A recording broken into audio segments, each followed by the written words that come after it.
let's be fair here too to any semblance of a critic out there. I mean, we don't have a large sample size of Nathan Rourke in the Canadian Football League. It's just been very good what we have seen. Um, Assuming that he is that guy, I mean, the BC Lions might have the best player in the Canadian Football League. And with that, and with a resurgent Vancouver Canucks team, with the Vancouver Whitecaps boasting he wasn't one of the top 3 MVP candidates, but as we know, the working class MVP campaign that they had on at the end of last year, I mean, he was on the short list of MVP candidates in Major League Soccer. Our poll question for you today, relative to each of their leagues, who is the biggest sports superstar in Vancouver? Again, with the caveat, with the clause there, relative to each of their leagues. Who is the biggest sports superstar in Vancouver? Ryan Gauld, Nathan Rourke, and we went with Quinn Hughes, and you might be able to quibble with us there. Thatcher Demko, Elias Pettersson, JT Miller. We went with the trophy winner. You know, he's the guy that wins the Norris Trophy.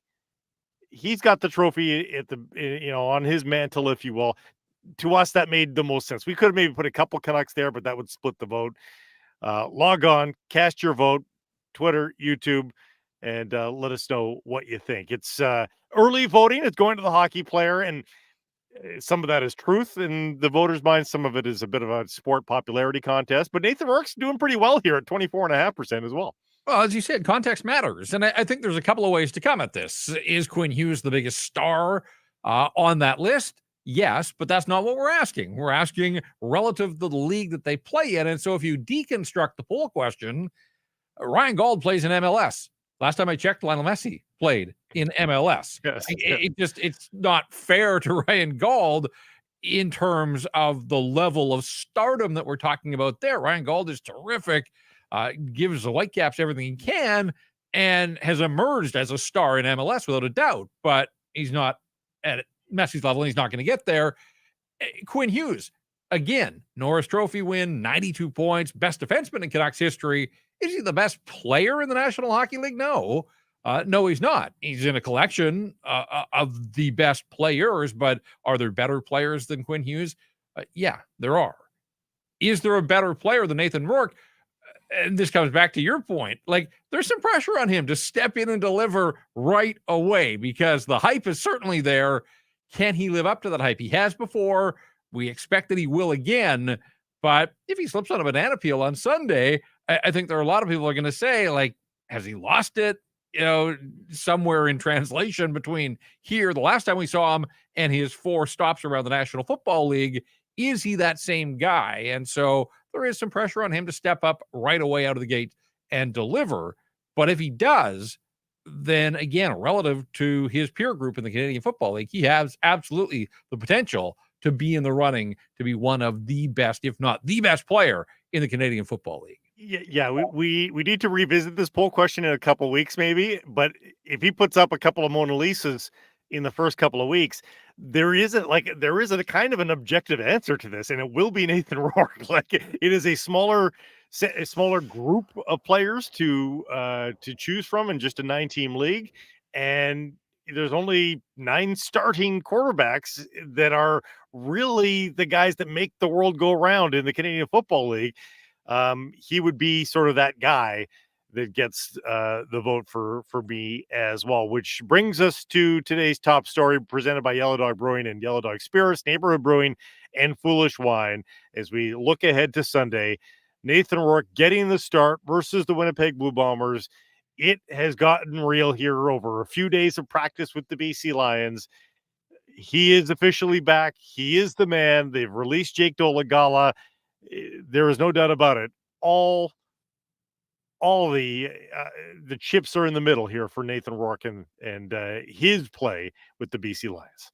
Yeah, and look, I mentioned if he slips on a banana peel, I don't even want to go down that road. I'm excited. I have high expectations for him just based on what we saw him do in the Canadian Football League in his brief window here the first time around. This guy at this level absolutely has superstar written all over him. And so I love the timing of this with the Lions listing a little bit, 3 straight losses, middle of summer. Like, if ever an organization could use this shot in the arm. It's the Lions. It's here. It's now. And at 4:00 on Sunday, it's kickoff time and go time for Nathan Rourke. So, star players make players around them better. That's what this guy does. I've seen some video of him out on the practice field in Surrey. Haven't seen him with my own two eyes yet, but it looks like Nathan Rourke of old. Quick throws, guy that's going to make the reads, put the ball in the hands of its playmakers. It isn't all on him to do it. Football's the ultimate team sport, but Nathan Rourke has that ability. And the Lions have this collection of pass catchers that have gone a little bit quiet here the last couple of weeks, but we know that there's more there. So I'm excited to see him spread the ball, work the field, get the ball in the hands of his playmakers around him, and hopefully Lions can get back on track with a win over the Bombers on Sunday afternoon. I don't know that I would have said this if Dolagala or Bryce was starting, but if it's Vernon Adams or Nathan Rourke, like even if it was Vernon Adams, I was about to say just Vernon Adams. Again, this was the MOP candidate when he likely left. Remember, they just got shut out by the Winnipeg Blue Bombers. Yep. Like, as long as it was Adams or Rourke, like this should be a team that is pretty damn motivated here on the home field with a big crowd expected here. It should be a great vibe.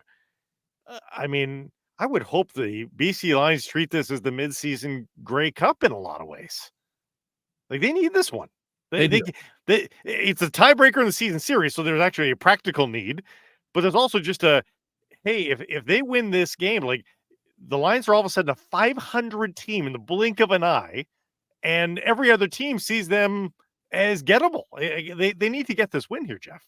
No, I'd agree with you in the standings, but also just in the court of public opinion here for all the good of 50 Cent on opening night and the big crowd then. And, what ownership can do, it comes down to what can the guys in the field do. And so once a 5-1 football team, if they lose 4 in a row, all to division rivals, 5-5, it's starting to slide in the wrong direction here. And again, we say this, but I do think this part matters, that the opportunity is here for the BC Lions. Grey Cup in Vancouver in November doesn't guarantee them as a host team. It's not like other sports where the host team is in, but what an opportunity for the BC Lions to rise up over the second half of the season now that they've got a potential most outstanding player behind center. So if Nathan Rourke can come in and do what he does, get this fan base, and again, they were opening parts of the upper deck like they're expecting a big number on Sunday. So the opportunity is there for the Lions to put on a show and ultimately put on a show where it matters most, and that's on the scoreboard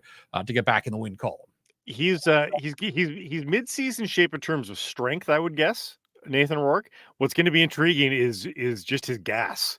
Yep. Like throwing 3 quarters, like you start in the fourth quarter. If it's still a close game and he still needs to generate points in the fourth quarter, that's going to be interesting for me, Jeff, is how he hasn't even had, in preseason, you're playing CFL preseason, you're playing a half of football at least. Like you're stretching yourself.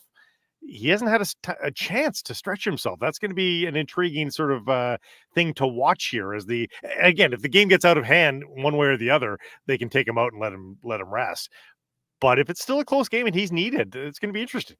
Yeah, and we talked to Glenn Suter on Wednesday's show about him finding his rhythm again, because if you think about it, for the last couple of seasons, he's been a bit part in 4 different NFL camps. When he's got his opportunities, of course, he wants to make something happen. And so there's sort of internal pressure there, but he also knows that he's only getting a handful of snaps. Here he's going to be the guy from the opening kickoff. And I am curious to see now, how does he prepare? It's been a whirlwind week, not only the contract and the decision to come back to Canada, but physically coming back from Atlanta to Vancouver, hitting the ground. Lions had a couple of practices, and now it's go time for him. So, yeah, I think there's lots of angles to this. Again, he's got the smarts. He processes the game, but it's one thing to do it holding the clipboard for the most part on the sideline south of the border. Now he's going to have pads on, good to go from that first snap of the football game. And again, wider field, reading defenses.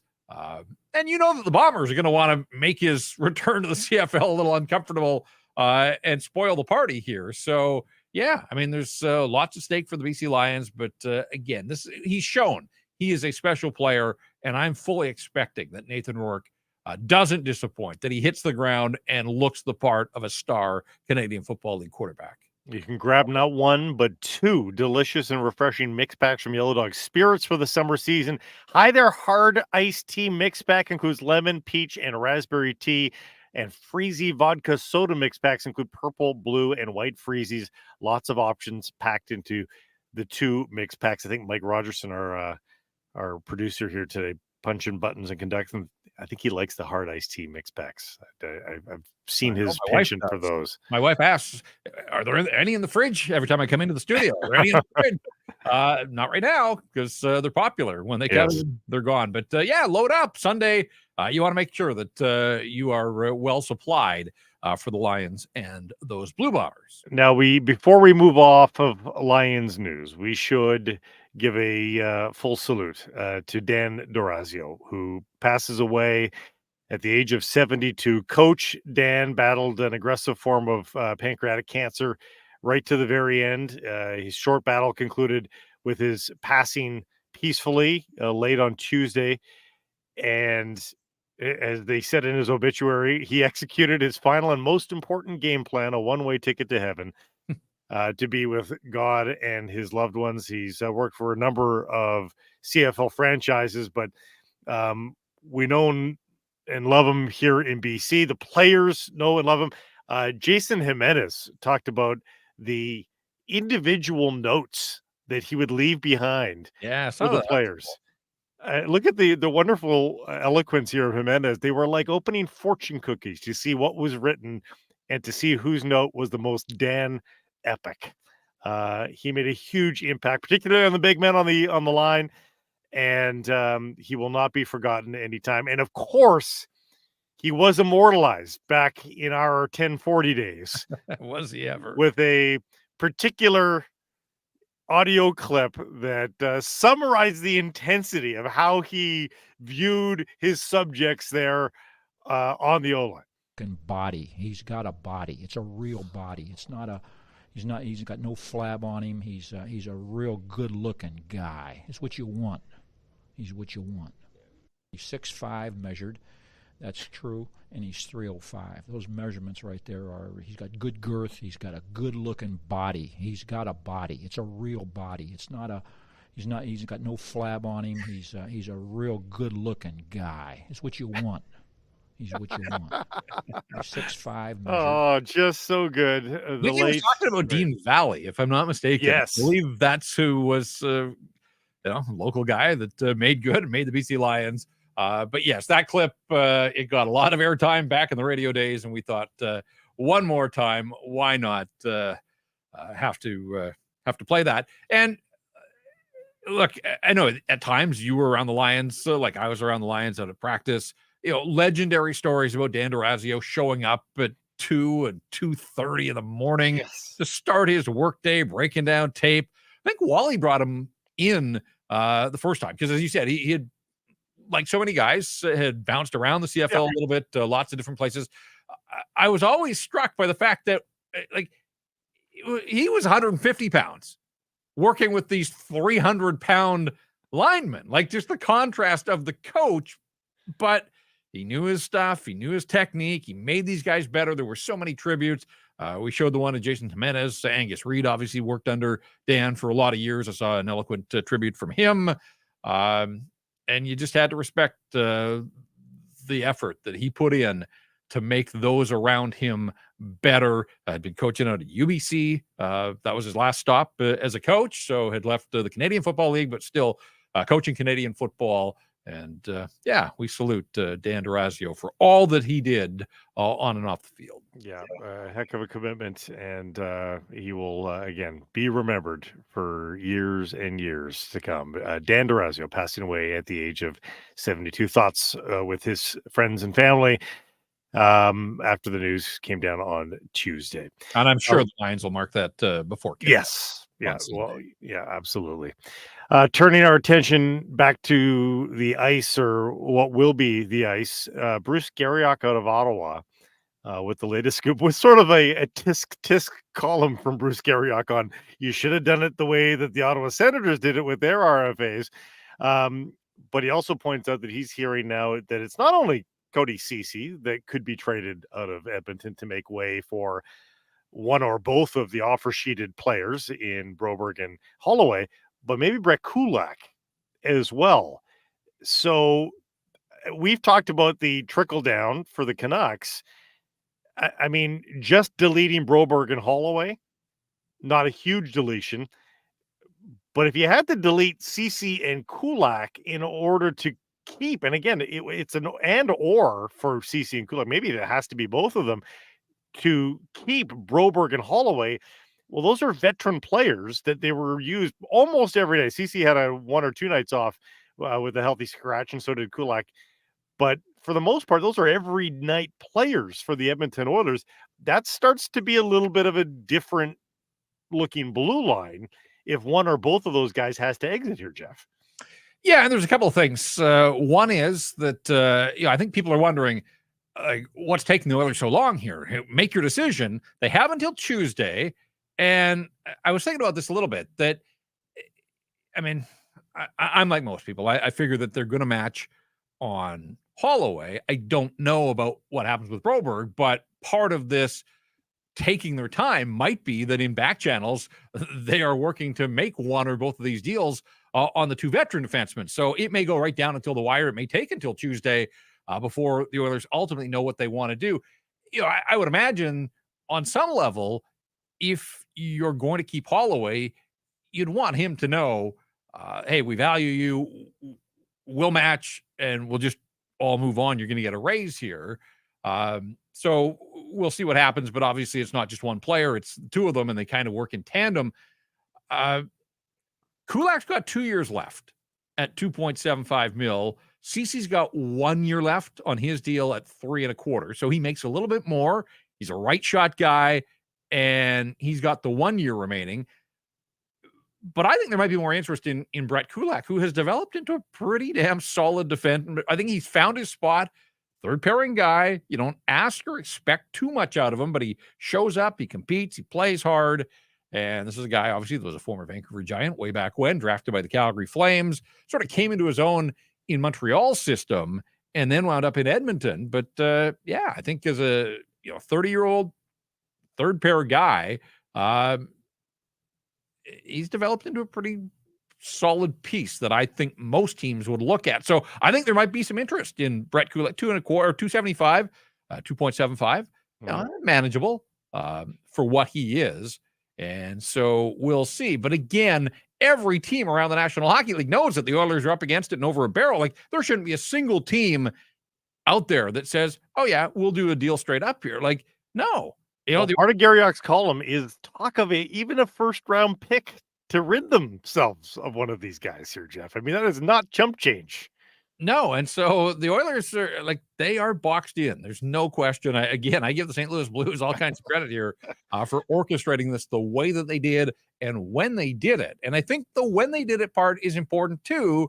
Late in the summer, when so many other options are already off the board for the Edmonton Oilers, that their hands really are tied here. They're going to take a hit one way or the other. It's just a question of picking their poison here. Yeah, it put me on ease and O's, by the way. I thought there was one night off for Kulak. Not only was there not one night off in the playoffs for Kulak, played all 82 this year and all 82 last year. He's durable. Durable guy. He is. I mean, you look at his games played column over the last handful. He's played a lot of hockey. So you're right. There's good value there. He's not going to blow you away offensively. As Vancouver Giants fans remember, there was a time where he could contribute. I think he had a 60-point season with the G-Men. But he's solid. He's good. And your NHL roster has to be full of those guys too, Jeff. Not all of them are going to be, 60-point, Norris Trophy caliber players. And I do wonder, and not that the Canucks could have seen any of this coming, but are these guys upgrades on anybody that the Vancouver Canucks have? The Canucks, with what they're paying Forbert, would you rather Kulak instead of Forbert? Probably. You probably would.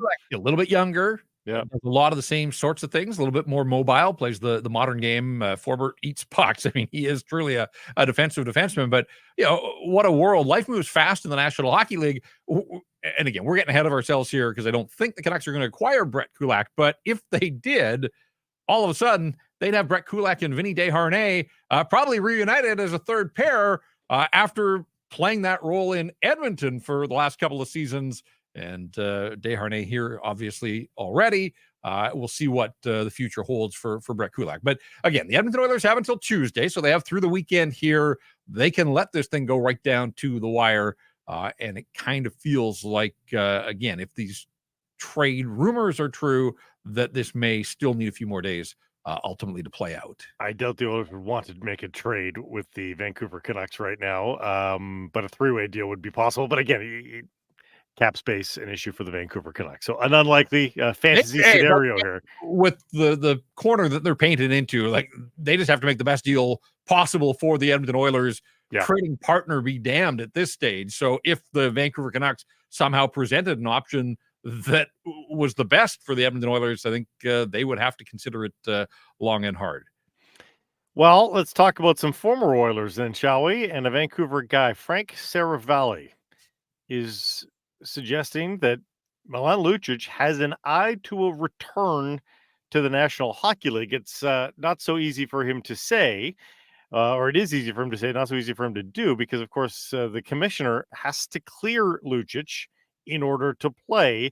He's been formally suspended by the league after entering into the player assistance program. Remember, with the arrest, and his 1-year contract expired. So, this is a touchy file here for Commissioner Gary Bettman. I mean, I don't know what sort of assurances he would need, not only from the player, but from law enforcement and those that made complaints toward him in order to get him back. I mean, I don't know if it's just a file worth it for Gary Bettman, worth the effort here, given this is a player at the end of his career. If he's got any time left in the league, it's a year, maybe. He's 36 now. Yeah. Played 4 games last season before an ankle injury took him out of the lineup, but then ultimately it was the domestic issues that took him away from the game, or maybe took the game away from him.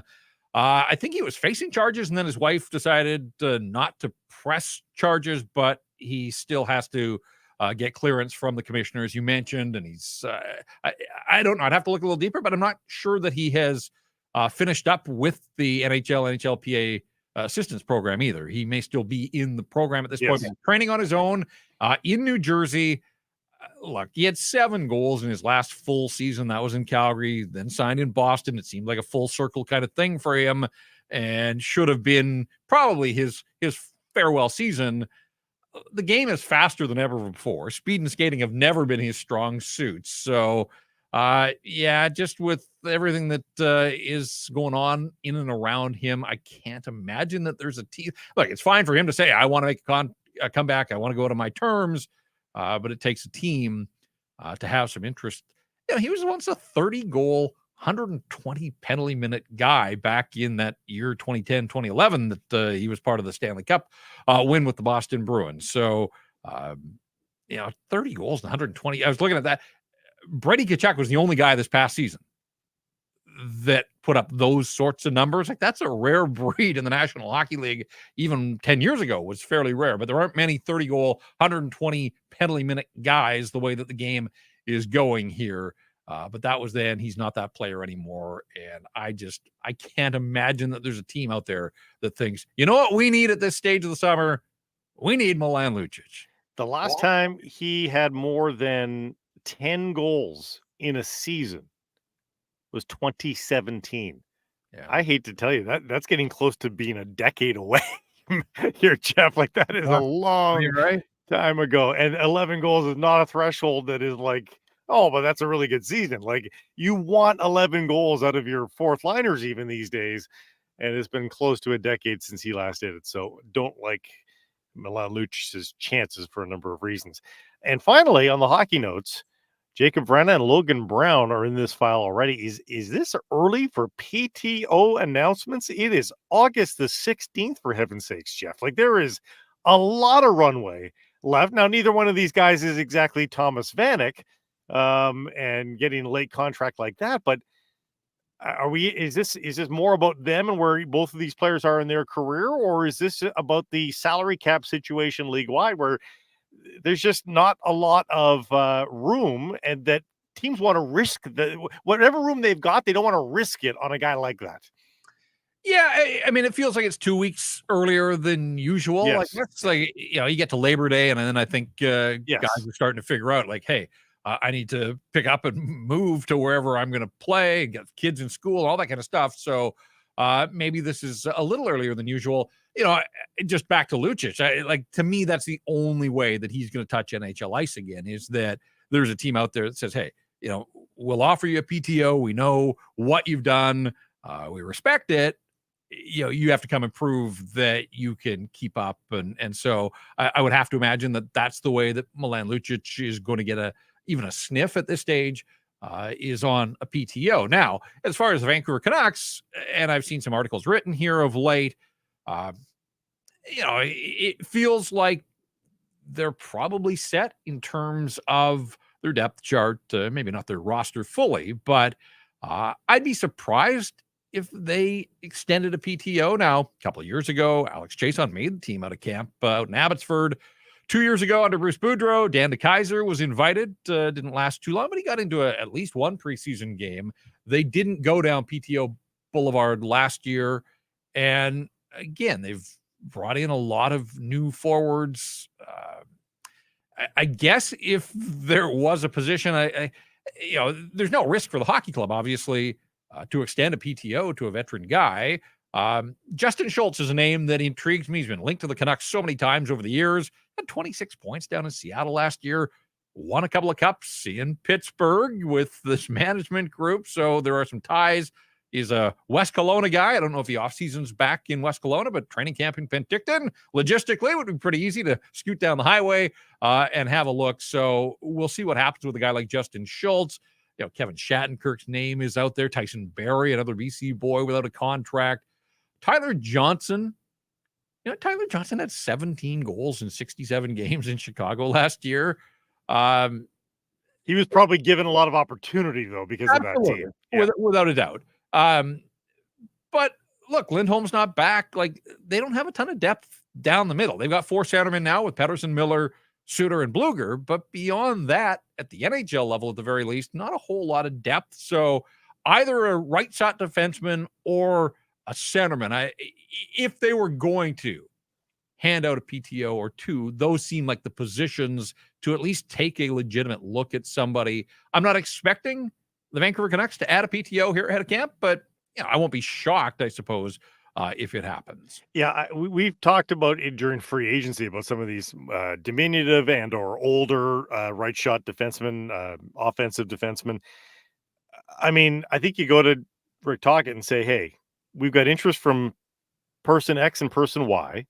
Who do you think, if you could choose right now those two players, who should we bring in? And just bring them in. You're right. It's of no consequence to the Vancouver Canucks outside of room and board. Hockey club, yeah. Yeah, so why not? It's a free look. You get a better look than the rest of the teams. He's auditioning theoretically for everybody, but you get the better look. And why not? Why not see what you got there? So it's funny. When I originally considered this, I was thinking role-playing fourth liner or third liner. And I was like, oh yeah, defenseman.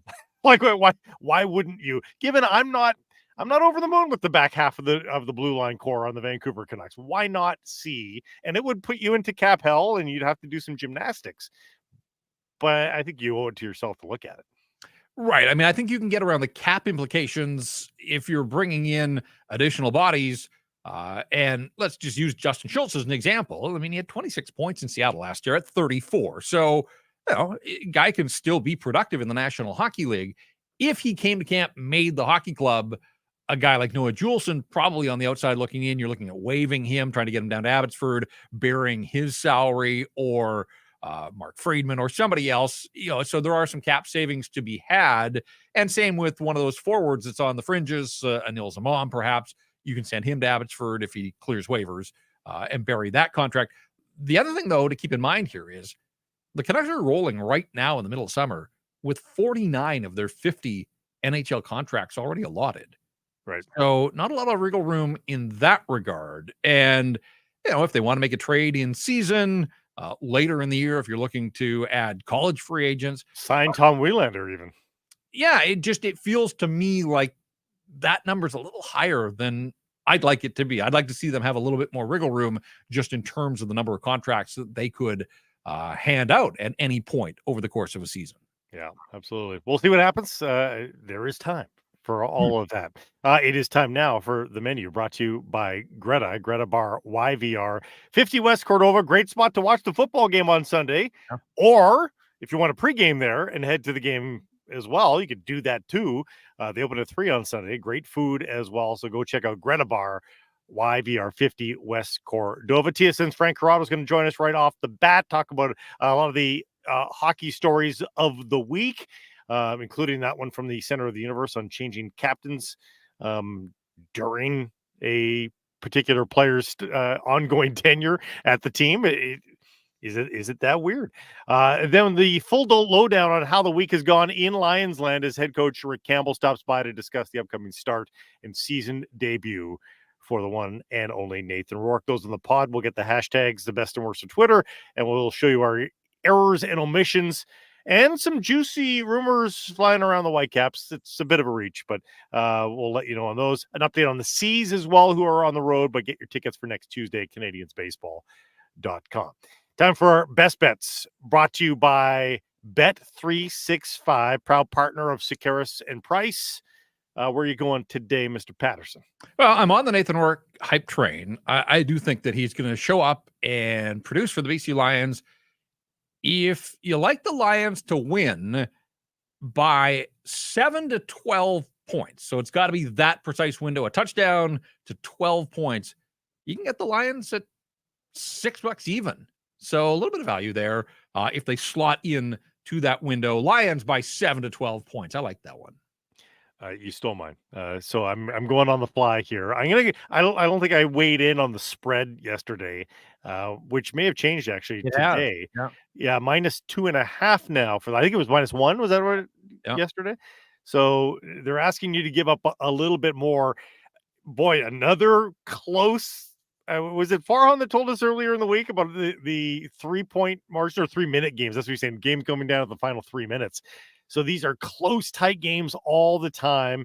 That's still not dissuading me. I'll still take the Lions -2.5, even though, yeah, it is unbelievable. This league is doing everything it can. Walk-off and actually Lions got some help from Ottawa. Yeah. Last-second field goal to beat the Calgary Stampeders. So, it happens a lot in the CFL. We'll see if it does on Sunday, although I think the Lions are going to find a way to squeeze out a win with a little bit of a cushion. Open an account with Bet365 today. Bet on a huge range of markets. So whatever the sport, whatever the moment, it's never ordinary. At Bet365, use the code VANBONUS. We'll talk some hockey coming up next. Normally when we talk about Greta Bar YVR, we're telling you make it a game night at Greta, and we're talking about hockey. Of course, we're not quite yet at hockey season, but game night can mean whatever it means. And that could mean soccer or football game to watch on the screen, or your own games, because the arcade is half the fun at Greta Bar YVR. Make it your game night at 50 West Cordova. And of course, great food and drink specials.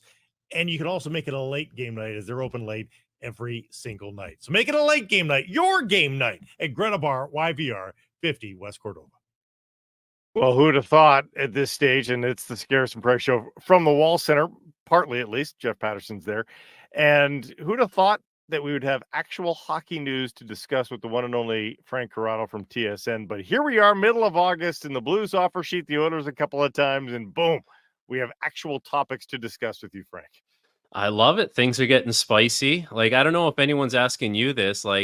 I get the question now, you getting ready for the hockey season? I guess partly yes. I am, kind of looking forward to it, but we're still in the middle of August. I think we need to just kind of enjoy the summer that we have left, but it's nice to get some news to talk about. Okay, so what was your reaction? The Blues offer sheet news comes across the wire, and you're thinking what? I'm thinking, am I reading this right? On a number of different things. First of all, the offer sheet, we just don't see it. So I thought that was, that was news enough.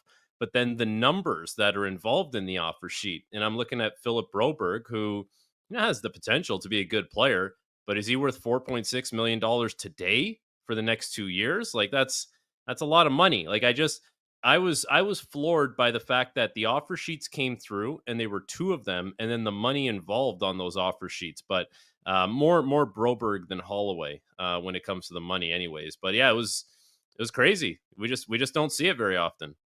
Pretty good orchestration too by the Blues to go and get the draft pick they needed to be in the ball game, and then to bump right up against the compensation numbers to keep it within reason, but still to be able to attack a team that's going to be in salary cap hell, not just this year, but obviously with Draisaitl and Bouchard up for these massive extensions. Every dollar matters. Like, they have really boxed the Edmonton Oilers in here.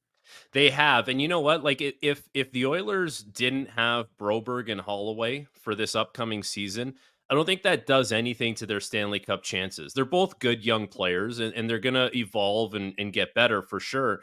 But even if they don't have those guys, I'm not looking at that team saying, "Well, now they're not Stanley Cup contenders or they're not Stanley Cup favorites." Really, what it does is, it's a shot to the foot of their future. Because those are guys that are going to have to take steps and, turn into, players that are relied upon a little bit more there.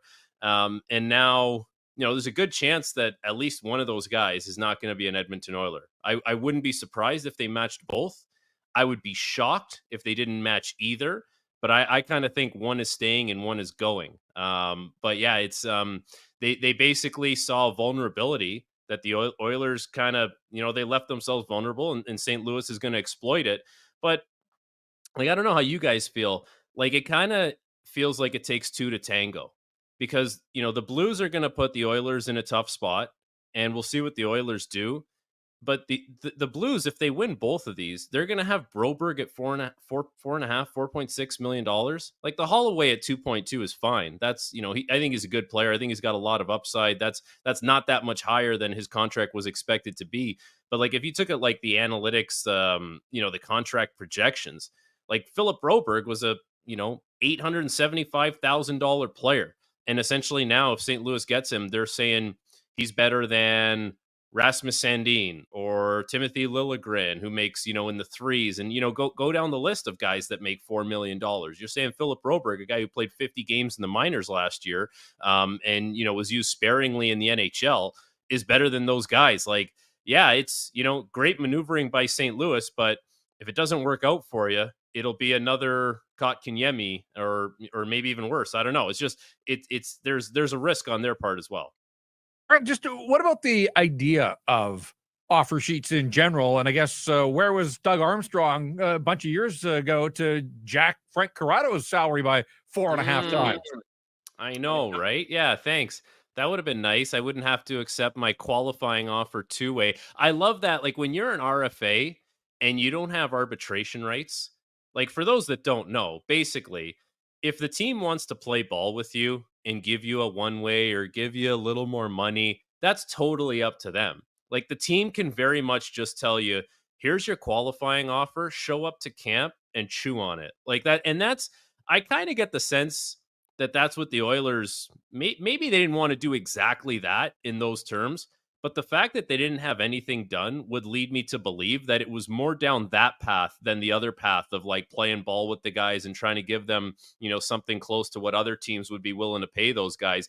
And that's the risk you take. And we don't see it very often. And really, like, the offer sheets that we've seen over the years, like, a lot of them have gotten matched. Like the ones that are reasonable have gotten matched. The Kotkaniemi one didn't, because it wasn't reasonable, and I think we've seen the results of that in Carolina. That's why I'm interested in the Broberg one, because I think Holloway gets matched no problem. You'll figure that one out. It's not like it's easily digestible. I think that's one where this guy now, if he comes back to Edmonton, he's making more than Cody Ceci. He's making more than Kulak. Like, he's going to have to play with Darnell Nurse, essentially. Like, it has to be a top 4 guy, probably a top pairing guy in that situation. It's like, is he ready for that? Is he worth that? But that's that's where I come back to. It doesn't make Edmonton worse today. It just kind of hurts them a little more down the road if they don't keep those guys. There was a few defensemen of that vintage, and I think of guys like Timothy Liljegren and and others that were supposed to be really good. They had high acclaim in draft year, and it's not like they aren't okay. It's not like they're not National Hockey League players, but they're maybe not quite where we thought maybe they would be at this point in their career. Do you think there's a chance Philip Broberg gets there? Does he live up to the draft day pedigree? There's a chance for sure. But I do remember people saying when he was drafted, it was a little bit of a reach, to get him where they got him. But anyways, you get the player, and listen, he's a tall, smooth skating defenseman. He's got good hands. He's a little on the slender side. And as you guys know, like, look at the way the league is kind of going now with the defensemen. Like, Big D are at a premium. Guys that are a little more burly. Like, he's not that. So he's going to have to be like, he's going to have a bag of tricks. He's going to be able to, he's going to have to be able to skate the puck, going to have to be evasive, going to have to do all that kind of stuff. And I'm just not quite sure that, he still makes a lot of the elementary mistakes. I think that you would like a young defenseman like that to have out of his game. So, at $4.6 million playing in a top four, that's a guy you need to be able to roll out there for 20 minutes a night and know that, maybe every 3 games he makes a mistake, or every 4 games. And it's not the glaring one every single night or every other night. Like, that's the challenge for him. I think, when someone has a skill set like he does, there's a chance that he can turn into that player. And I think you look to the fact that, Blake, that he has shown signs of that. So if you can just put it together more consistently, like, that's kind of between the ears where you can put that together. But it's just, I don't think he's there yet. Can he get there? Possibly. But I think in a perfect world, you would have had him for, $1 million, $1.5 million the next couple years, kind of still give him the slow burn on his way up and not have to, thrust him into another situation where he's not exactly quite ready for. It's a great philosophical hockey discussion, though, because, Holloway, cheaper, so it's the easier one to match for your current situation for the Oilers. But and he's an interesting prospect too. Like, what's the ceiling? Is the ceiling higher for Broberg as a defenseman than it is for Holloway as a winger? But is Holloway more of a sure thing to at least reach that ceiling as opposed to Broberg? I kind of think Holloway is more of a sure thing. Like, I think he's a little more refined in his game right now, like a little more assertive, a little more confident. Like, flies up and down the ice, like, really fast, good hands. And I think the mistakes that maybe Holloway has made, when I watch him play, are lesser than the Broberg ones. But yeah, I think Holloway's, he's knocking on the door a little bit more. And it's funny with these offer sheets that he's the one who's making, significantly less than Broberg. But Broberg just feels like he's a little more raw. And I guess, when you draft a defenseman that high at 23 years old, you would like to see it a little more refined, because if it was, the Oilers wouldn't be in this situation in the first place. He would have been taken care of. He would have been locked up, and you never would have got down this road. I think the fact that, like, he was available and this was exploited kind of tells you exactly where they think he's at, where he still kind of has to prove it. Whereas Holloway, like, yeah, he has to prove it to a certain degree, but he's an everyday guy, and he's playing and he's contributing probably more than Broberg would have been this upcoming season. Like, Holloway would have had a bigger role on the team than Broberg would have this year. To wrap my head around the idea that if the Oilers were to match on Broberg, and you talked about a Darnell Nurse Broberg second pair, $14 million under the new arrangement for those two guys as your second pair. The Oilers have till Tuesday, Frank, so they can take the weekend here. There are rumblings out of Edmonton that they're exploring all their options, including trading one or both of Cody Ceci and Brett Kulak to try to free up some cap space. How much of an appetite do you think there is around the league in either one of those defensemen? And will the Oilers have to pay a premium to move those guys just because of the predicament that they're in?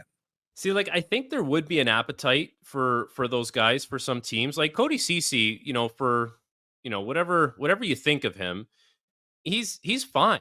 Like, he played on a team that just was one win away from winning a Stanley Cup. And I think there's a game in the Vancouver series where he got healthy scratched because he wasn't playing very well. And he came back and he settled in nicely. Like, he kind of is what he is. He's that middle pair to bottom pair guy. He's probably not supposed to be playing on the first pair, and he has a lot over the years there in Edmonton, but like he's fine.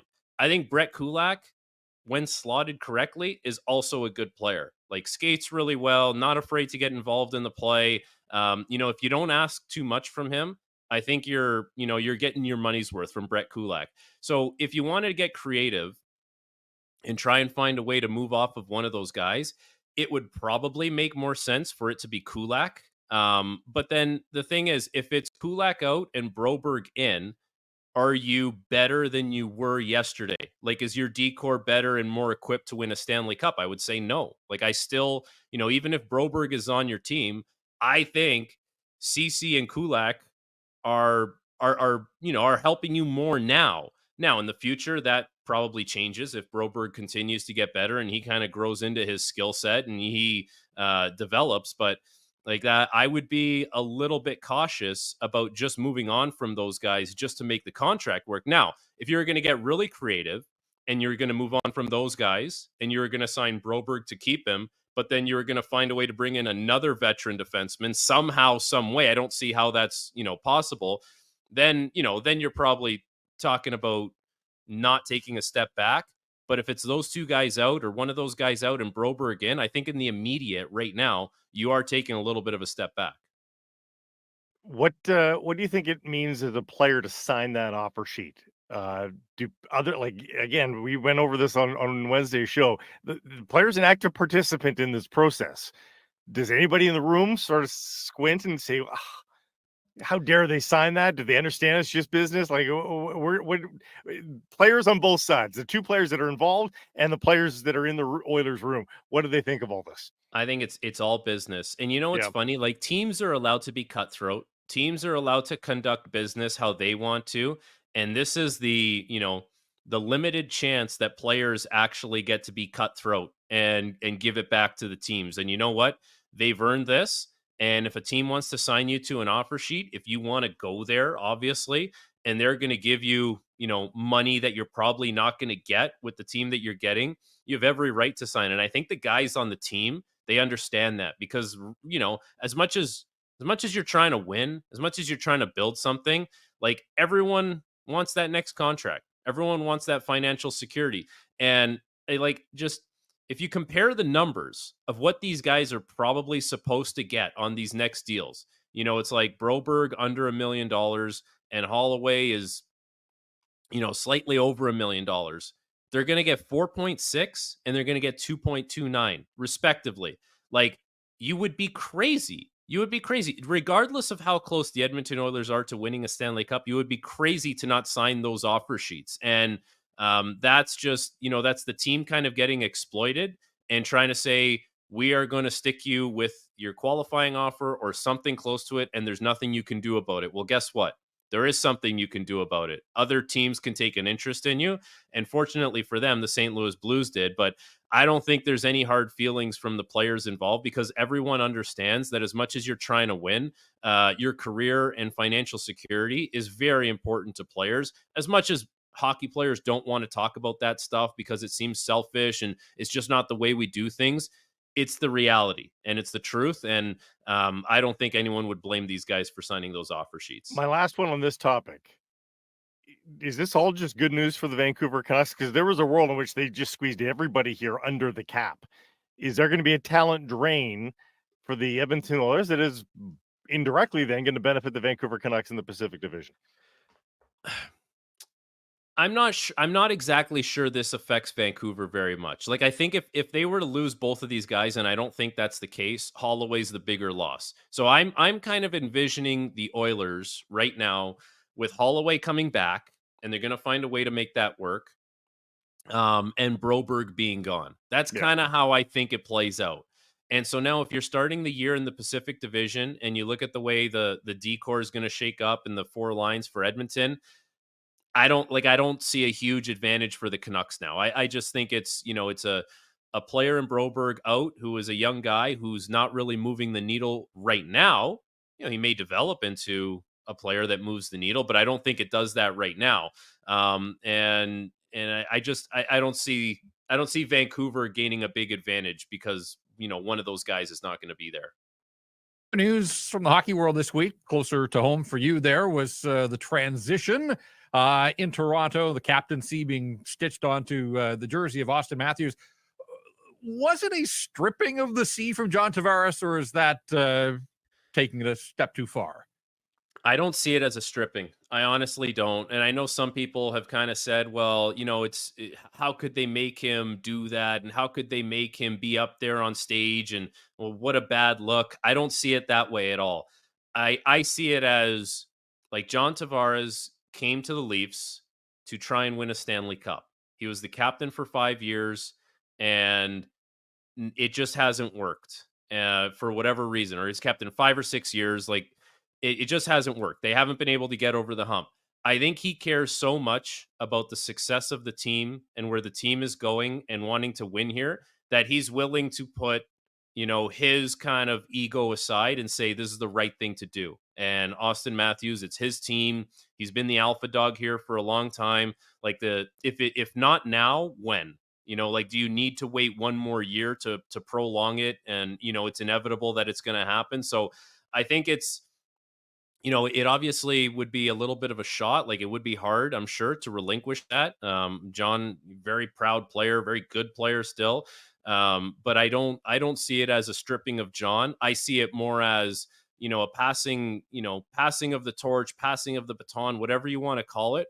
But it's like the time is now to kind of show that this is, Matthews' team.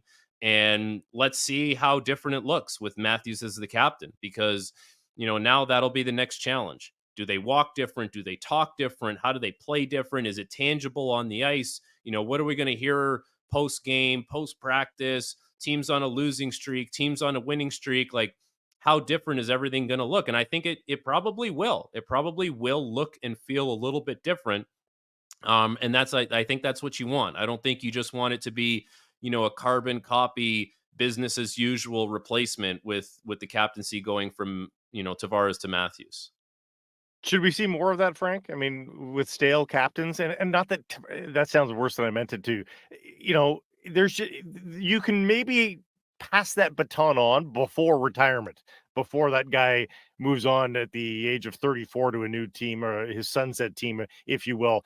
Canucks don't have to worry about this. Quinn Hughes has just been crowned. He's going to be here for a long time. But Jeff has brought up the Colorado situation, and there are others in the NHL as well, where you could just see, like, why don't they give it to player X? Is it so verboten to do what the Leafs did? I think it depends on who your successor is going to be. Like, in this situation, the successor is Austin Matthews. He's one of the 5 best players in the world. And, all the guys that have been in his category, the first overall pick, that was the face of the franchise, that was one of the best players in the world at any given time. Like, I'm thinking Crosby, Ovechkin, Stamkos, McDavid. Those guys have all been the captain. Like, they've been the leader of their team. So it felt like it had to happen for Matthews at some point. And I think it should have happened 5 years ago for Matthews. Like, he should have been the young captain, just like, you talk about Colorado, but the young captain, just like Landeskog was, obviously not that young, but, just like Crosby was, just like McDavid.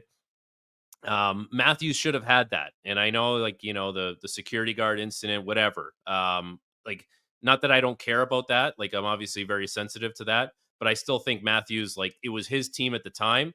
It's been his team since then, and that should have been his responsibility. Now, he's been able to kind of grow into this, and he'll be better equipped for it than he ever has been. He's seen the market now here as volatile as it ever, has been, up and down, apathy, whatever you want to call it. Like, he's seen all of it now. So I think, it just comes back to who's the next guy in line. Because if you got a guy like Austin Matthews waiting in the wings, yes, no problem. You kind of, where it's going. If it's, hey, we're just going to do it just to shake things up, so we're going to give it a lateral move, I think that's at the discretion of your franchise, right? Like, do you really need to change that badly? But, when it is a situation like this, like the passing of the torch, it does make sense that Austin Matthews was getting it. And I guess in Colorado, we're just kind of waiting on if Landeskog is going to play or not. And I guess once we have that answer, then we'll know if it's going on to the sweater of Nathan MacKinnon.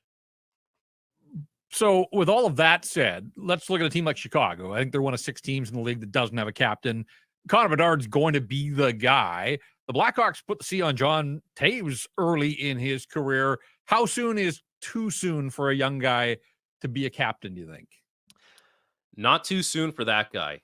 Like that guy he is a very special player. He's a very special person. I just think for Bedard, last year felt like not a write-off, but it felt like Chicago was playing in a different league. Like they were getting beat up a lot. They weren't even in a lot of the games. Like, and he was hurt at times. Like I think he missed 4 to 6 weeks. Like that was just that season for Connor Bedard. He dazzled us a lot. It was a lot about survival too, and getting used to the NHL. So it's too early last year. I think after this year, when you look at that way, the way that team is constructed now, they will be more competitive. They will be in more games. They will win more games. And that should kind of, help facilitate the leadership role for Connor Bedard, because now all of a sudden, you're going into the third period, you're up 2-1 or you're down 2-1 or you're in a game. And it's like, now he gets to kind of show his chops as a young leader on that team.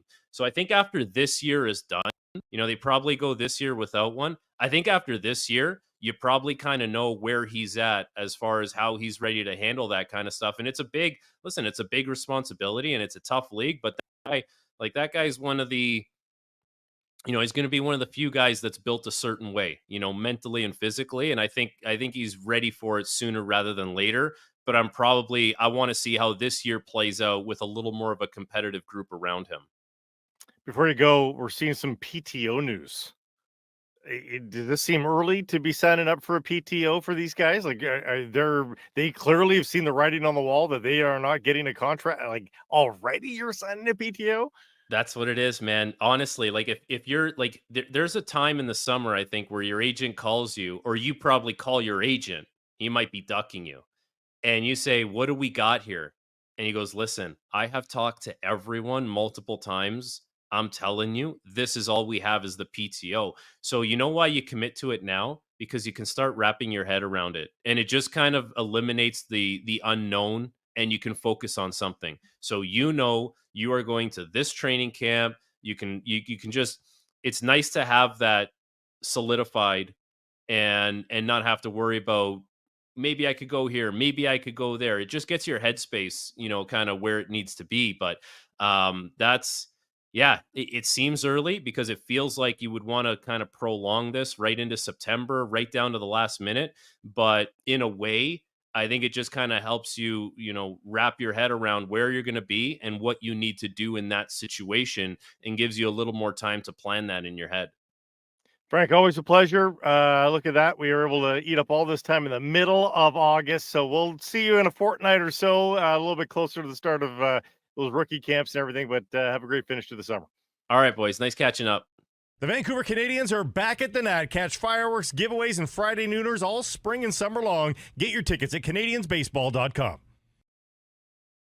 Joining us now, the man of the hour heading into Sunday's matchup versus the Winnipeg Blue Bombers. It's Fan Fest, a huge crowd expected. You could be a part of it if you wanted to, and join into the upper reaches of BC Place. In fact, all for the homecoming of Nathan Rourke to the BC Lions. Coach Rick Campbell joining us here on Sekeres and Price, and I guess it was a bit of an eventful week at practice so far, Rick. Yeah, it was. It was, a fast 24 hours when it all went down, when Nathan decided that he wanted to come back and making that whole thing happen. And the good news is we've had a full week of practice, so we're on what we call day three of our week, and it's just good to get out there and practicing again. And Nathan hasn't missed a beat so far.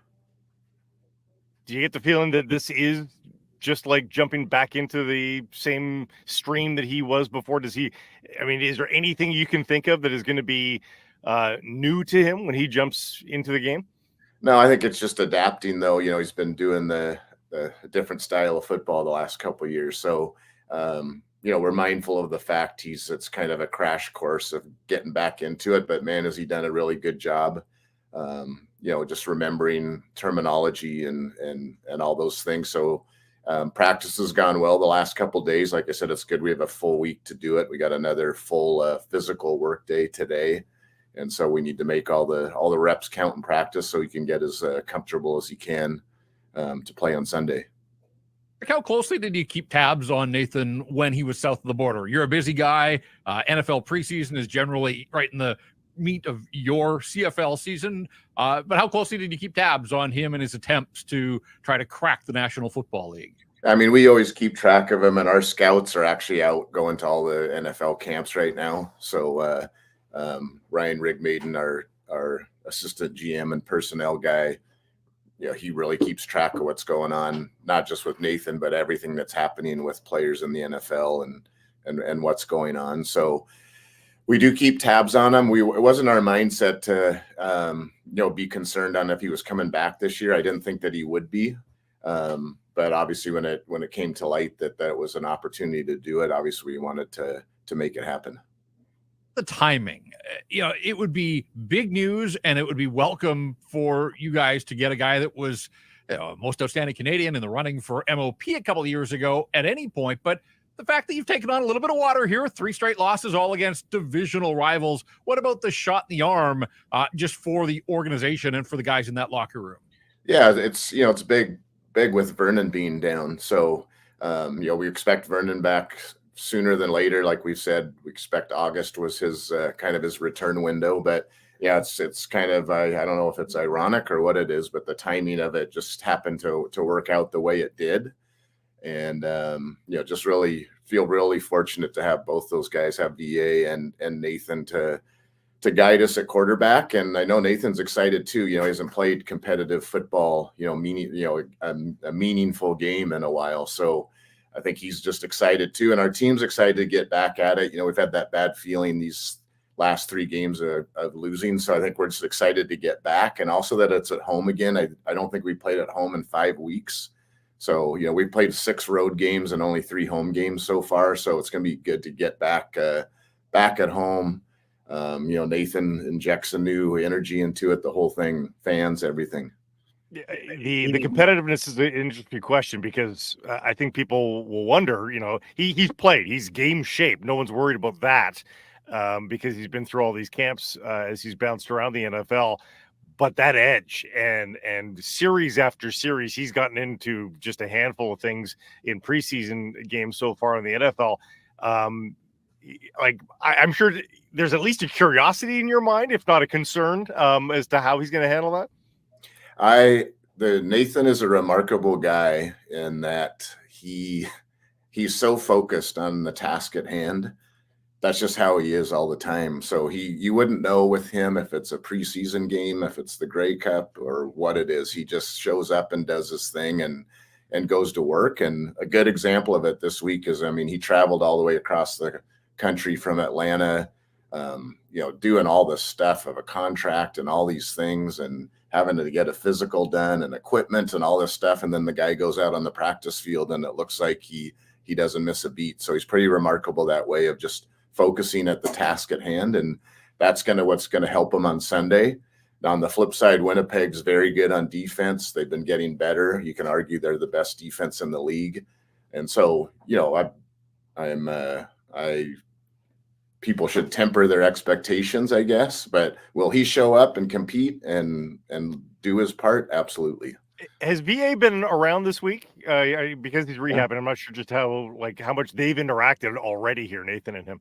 Yeah, you watch him at practice, and VA was helping him with some stuff on the field. And, they've been down this road before where the roles were reversed, where, VA came in and he had to do the crash course of getting ready to play right away. And I think we went 4-2 when he was our starter, which is pretty remarkable too. Again, a guy learning the playbook and learning the coaches and all that stuff. So it's kind of reverse roles, but Really, I talk about those guys. I know what they do on the field, and everybody sees that. But if you saw these guys, both of them, just the way they are from a work ethic and leadership, and how they are in the building, all that stuff, is they check all those boxes, and so that makes it easy for them to interact with each other. You operate in an environment of elite level athletes at all positions. I look at Nathan Rourke, maybe not the strongest arm and maybe not the fastest guy, but obviously there's a package that allows this guy to excel. From a coaching perspective, what do you appreciate the most about the Nathan Rourke that you had a couple of years ago and the one that you're hoping you're getting back, you're starting on Sunday? Yeah, I mean, on the field, the two things that stand out is his quick decision making. He goes through his reads and the ball is gone, and there's no second guessing on that. And he's really good. And then he's super accurate. Those are the two things he does on the field.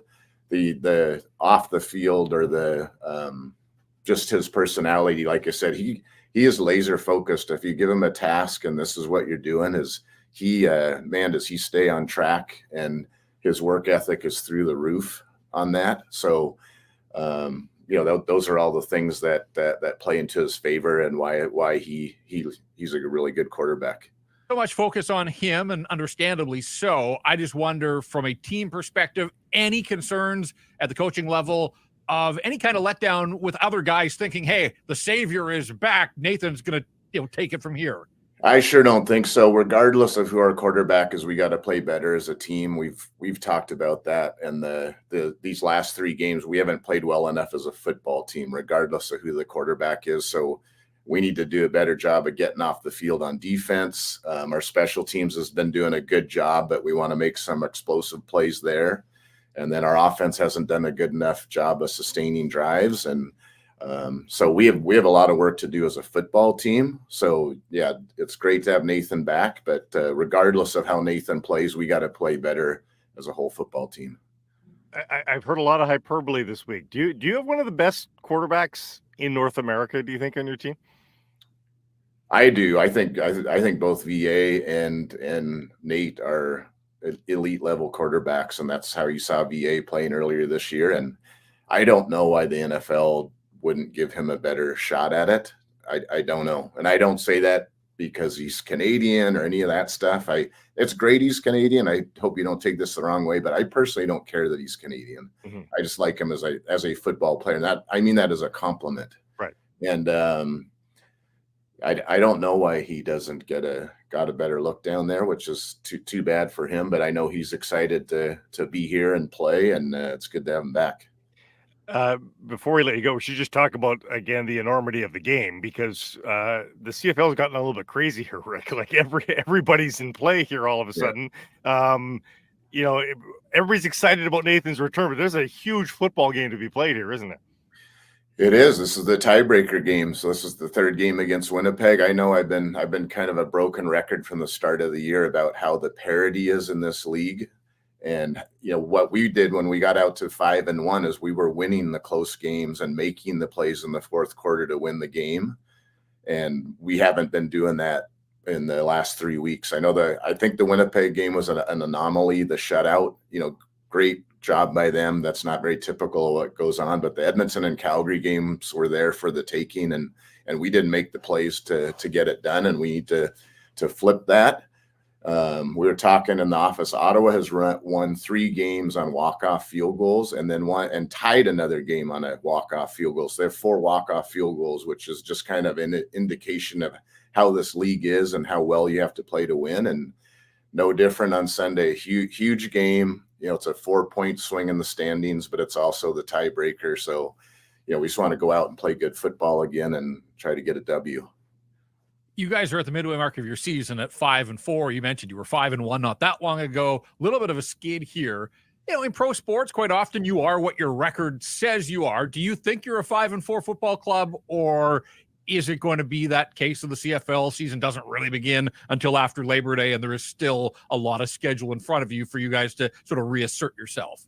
Yeah, I think you are what your record is. I think we're a good team that has a chance with upside, that we can definitely play better. So it's not like we're playing our best football, but it's all in front of us. And I do not believe that the schedule starts at Labor Day. I talked about those early season wins being so important, especially versus the West, because it puts you in a good spot. So that's a big game for Winnipeg too, right? Because they win, they're in decent shape. They lose, they're 3-7. So it's all these games, like I said, are big, and we're just going to focus on Sunday and see if we can walk out of there with a win. Well, fans are going to do their part as well. There should be a lot of them cheering on your team and the return of the Pride of BC, Nathan Rourke, as well. We can't wait to watch this one. So enjoy it if you can while you're guiding your guys through the motions. But we'll be looking on with great curiosity. It's going to be a lot of fun. Yeah, it is. It's going to be fun to be back at home in the Dome, and let's go do it. Thanks, Rick.